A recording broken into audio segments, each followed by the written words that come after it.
How to use income tax calculator in order to find out tax up to 14 lakhs income for the assessment year 25-26 for HUF and individual or financial year 24-25.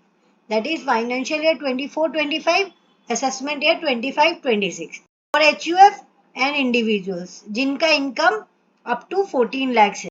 With the help of income tax calculator आज हम लोग देखेंगे. So let's start. ये income tax का page है. आप income tax में जाओगे www.incometax.gov.in में, फिर आप इनकम टैक्स कैलकुलेटर ये कैलकुलेटर दे रखा है उस पेज में, आप उसको क्लिक करोगे तो इनकम टैक्स कैलकुलेटर ओपन हो जाएगा. अब देखिए, अगर आप सैलरीड एम्प्लॉई है तो आपको असेसमेंट ईयर सिलेक्ट करना पड़ेगा 25-26. रेसिडेंट है, इंडिविजुअल है, जैसे यहाँ पे एज आपका बिलो 60 ईयर्स है तो आप बिलो 60 ईयर्स सिलेक्ट कीजिए. 60 to 79 ईयर्स है, सीनियर सिटीजन है कि सुपर सीनियर सिटीजन. अगर आप न्यू टैक्स रिजीम में total taxable income as per new tax regime में अगर डालोगे 14 लाख तो आपका यहाँ पे देखिए टैक्स अमाउंट निकल के आ जाएगा और कंपैरिजन भी निकल के आ जाएगा. Total taxable income as per old tax regime 14 lakh, total taxable income as per new tax regime 14 lakh. तो आपका टैक्सेबल अमाउंट देखिए आएगा. As per old tax regime 2,41,800 and as per new tax regime 1,24,800. तो अगर आप सीनियर सिटीजन है तो senior citizen में भी ऐसे आपका टैक्सेबल अमाउंट आ जाएगा और सुपर सीनियर सिटीजन है तभी भी आपका टैक्स अमाउंट यहाँ पे दिखा देगा. अगर आप HUF है, बस आपको यहाँ पे 25-26 डालना है, HUF डालना है तो 12 लाख पे यहाँ पे आपको न्यू टैक्स रिजीम में आपका अमाउंट दिख जाएगा और ओल्ड टैक्स रिजीम में टैक्सेबल अमाउंट दिख जाएगा. देखिए, न्यू टैक्स रिजीम में 83,200 है, ओल्ड टैक्स रिजीम में 1,79,400. दोनों का कंपैरिजन आपको जो भी बेनिफिशियल लगे फॉर दिस असेसमेंट या 25-26 आपको 1 लाख की इनकम पे